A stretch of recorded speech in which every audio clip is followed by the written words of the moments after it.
Okay, we're going to continue to talk about items that show up in your final checklist, checklist 13. And throughout checklist 13, scattered around so much that I didn't try to separate the page numbers from your textbook out, is the thread of the civil rights movement. And you can see there that it says 1954 to 1968, which of course is, like a lot of arbitrary dates you see in history presentations in history books, incorrect. It didn't start in 1954 and it hasn't really ended as yet. So that's just a set of parentheses to talk about those years in emphasis in talking about the civil rights movement and trying to put it in a much wider context. With that in mind, especially you five that are taking the AP test, the all free response AP test, one of the sorts of questions that get asked frequently are ones that make you be knowledgeable about a thematic sort of pattern of history throughout time. Race relations, civil rights, American rights, lack of rights enjoyed by some people is a recurring thread. So pay a special attention to these sorts of questions that get raised during the civil rights movement for those that would apply to, Reconstruction, let's say, or the pre-Civil War pro-slavery versus anti-slavery arguments that we've talked about. So that's a picture there of one of the high points of the civil rights movement. It's Dr. Martin Luther King addressing the March on Washington throng in September of 1963 from the steps of the Lincoln Memorial looking down toward the Washington Monument. A very iconic photo and a very iconic speech. It was before the true breakthroughs, legislative breakthroughs of the civil rights movement, the Civil Rights Act of 1964 and the Voting Rights Act of 1965. But it was maybe one of the high points of the movement in people's memory. So when I say think about this as more than a 14-year period of time, as shown there in the little subtitle, what I mean is this. There's 246, to be precise, years of slavery in British North America / the United States before the 13th Amendment is ratified at the end of the Civil War.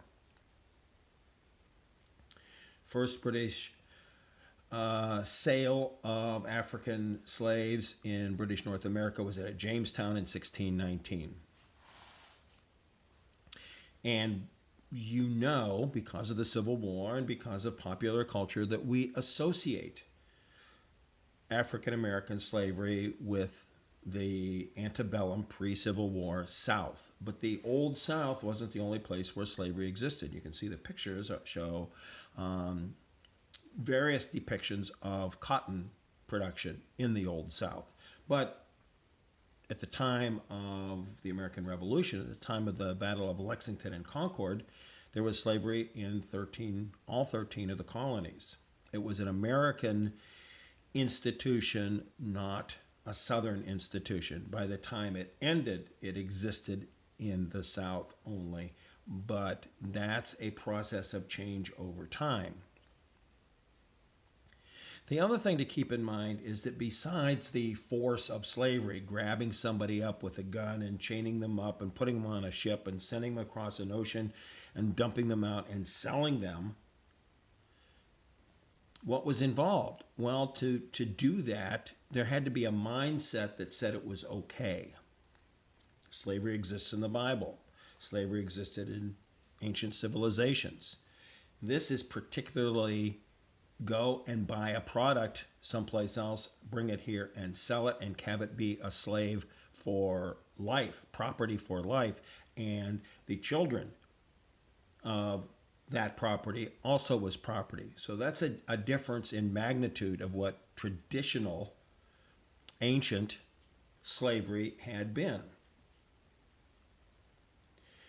In order to do that and to have it be racialized in that way, which was very convenient, because if you saw a black person and were a white person, you could assume that that person was a slave. If you were a white person and saw another white person and slavery was not racially defined, you would know if that person was free or not. It would make the control factor much harder. One reason that indentured servitude went away in the mid to late 1600s. In order to do that, you have to create a mindset in which it's okay to enslave certain people because of certain characteristics that you identify as ones that make them ideally suitable to be slaves but not citizens. And that sort of mindset is what justified, in many people's minds, the existence of slavery at all. That it was okay to do it in this particular way. I'm not saying everyone believed that, obviously not. We've studied the anti-slavery movement. We've studied both white and black spokespeople who denounced that kind of mindset. But in order to have an institution based on racial or ethnic groups being enslaved by other racial or ethnic groups, some sort of mental justification is necessary, and it built up very strongly over that 2.5 centuries. The other background we need to understand is the period immediately after the Civil War, the period of Reconstruction. We spent some time on that earlier in the year. You'll need to remember that. There was a genuine effort in these brief years. 1865, the war ended. 1877, Reconstruction ended. So it's just barely a decade. It was a genuine attempt to right the wrongs of the slavery system and to create constitutional guarantees that would undo everything that allowed slavery to exist. Not only doing away with the 3/5 compromise and those kinds of things, but also in the 14th Amendment, a definition of what citizenship meant, not ever mentioning any racial or ethnic component, but defining it for all Americans. But there was great resistance in the ex-Confederacy to go along with these constitutional changes, not just for reasons of that mindset that I just mentioned or prejudice in any way, although that was present, but it was also an economic thing. The South's economy was based on slavery as property. That had been done away with, but also based on slave labor. And the sharecropping system that we talked about at some length was the best way that ex-Confederates could recreate as much as possible a slave-like production system. And it was very convenient, and it was what occurred. The Reconstruction laws were set up and run by the federal government. You see in the upper left, you can see a very stereotypical illustration of the Reconstruction era. A Union, an American, a federal soldier, backdrop American flag, halting a white mob and defending ex-slaves. And in fact, there's a certain amount of truth, quite a bit of truth, to such an illustration, in that the reason that Reconstruction worked for those 12 years is that the federal government enforced it. There were 5 military districts in the 10 unreconstructed southern states. Tennessee had been admitted back to the Union as a full-fledged state. So there were 10 remaining Confederate states, and they were divided up into 5 regions, and the U.S. Army enforced Reconstruction. In 1877, also for reasons we've talked about, political reasons mainly, the federal government walked away from enforcing Reconstruction. And because they walked away from enforcing Reconstruction, it allowed the ex-Confederates in the South to create what I think we would today call workarounds to undo the real purpose of those three Civil War amendments. You could create a form of economic, almost slavery, so that people would be bound to the land because they owed so much money they couldn't legally leave, to replicate a slave-like relationship. You would reduce the ability of the newly freed people to exercise their rights of citizenship, including their political right to vote, all without ever naming anything contrary to the 14th or 15th Amendment, but by having analogies. All illiterate people shouldn't vote. Most African Americans, through the legacy of slavery, were illiterate. So you could create a situation where you could not mention people who would be targeted and still target those same people. And that's exactly what happened in the years after Reconstruction ended, which were known as Jim Crow. And Jim Crow lasted from the end of Reconstruction, late 1870s and onward, right through into the civil rights movement of the 50s, 1950s, and 1960s. And it was a system based on a two-tiered citizenship. The rights of citizenship enjoyed by white Americans, and most of those rights not enjoyed by black Americans. The things that were done separately, and although we eventually came up with the separate but equal doctrine, not necessarily equally. And we've talked about, in an entirely different sort of way, is our high school in Middlefield the equal of the more palatial high school up in Perry? And the answer is no. They're both high schools, though. That's an unintentional thing based on region and relative wealth of the districts and things like that. But the idea is that a high school is a high school is a high school is what goes to the idea of separate but equal. A place to get a drink of water is a place to get a drink of water, whether it's a water fountain or a bucket with a ladle in it. They're not the same things, however, as we know.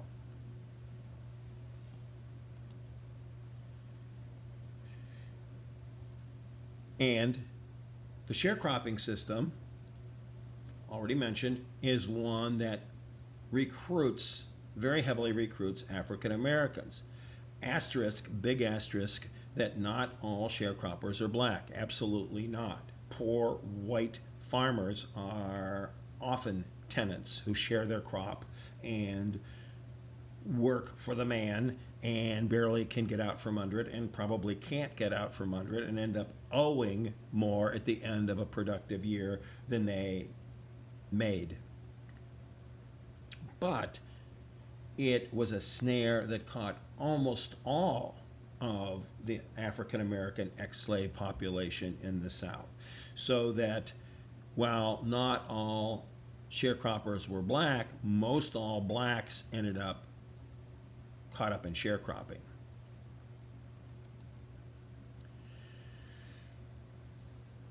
During the Jim Crow era and into the 20th century, there was a little bit of movement begun, and this is known as the Great Migration. We've talked about this in connection with the First World War and the Second World War. And these two world wars allowed an opportunity for African Americans to literally beat feet out of the South, out of a sharecropping system, and go, as you can see, to the north or from the southwestern sharecropping states further west to the coast and find jobs. The reason the wars are so important: wartime jobs, defense industry jobs, and factories making more money than they had ever dreamed of as sharecroppers, and many of them able, in fact, not only to make enough money to live on themselves, but to send money back home and have mom and pop pay off their debt, and also move to the north or the west. So there was an exodus out of the South. Millions of African Americans, starting in the 19 teens, cresting in the war years of World War I, and then kind of declining during the Great Depression when there's not much economic opportunity anyplace, but then coming on full bore again in the 1940s and right on up through the growth spurt right after the war in the early 1950s. There's much prejudice in the North. We've talked about de jure segregation in the South, that is by law, of law. But de facto, that is in fact, by fact, in real life, there was much segregation and discrimination in the North. But it was not as strict and not as ruthless as it had been in the South. And it was an escape mechanism for many, many African Americans and gave them a vision of a life in which second-class citizenship might not have to be the case. And the last background thing that we want to talk about is World War II. The idea that World War II would be a change agent, and it was. We talked about the civil rights leader, A. Philip Randolph, who organized a March on Washington in 1941 to protest the fact that African Americans were being systematically kept out of factory work. Defense factory work. We weren't in the war yet, but we were very close. It was in the summer of 1941. And that President Franklin Roosevelt issued Executive Order 8802, which created the FEPC, the Fair Employment Practices Committee, which was the first real civil rights measure adopted since Reconstruction. And it was done as a wartime thing by FDR to have fairness, yes, but mainly to open the door for these hundreds of thousands of workers who would help win the war. And in fact, African Americans did help win the war, not only in factories, but also in the armed forces. Segregated armed forces, but in the armed forces as well. Very famous are the Tuskegee Airmen, but only the most famous probably. There were African American regiments in all branches of service, and they were African American regiments and battalions because strict segregation existed, even the segregation of soldiers' blood, so that be careful to not need blood as a white soldier, and the only blood available was, quote unquote, black blood, or certainly vice versa. So there were contributions made by African Americans, but the double standard persisted. It was very noticeable that it persisted. That's why African American leaders thought going in that the war could be a change agent. Double V, we talked about that during the war, was a specific deliberate campaign. We are going to have two victories, one over fascism abroad in Europe, throughout the world, fighting against inequality, fighting against discrimination, fighting against persecution, fighting against all those bad things, and shine a light on the double standard here in the United States and use the contributions of African Americans in this effort to win better conditions for African Americans here at home. That was the thought. And that brings us to post-World War II America, where the civil rights movement actually started. And we'll talk about that in some detail a little bit later. But these precursor things have to be on your mind, especially if you're going to be taking the AP test, because it's very important for you to be able to draw threads from the past if you're talking about, let's say, the Civil Rights Act of 1964. You have to go back into history to interpret that history. All right, we'll talk about this later.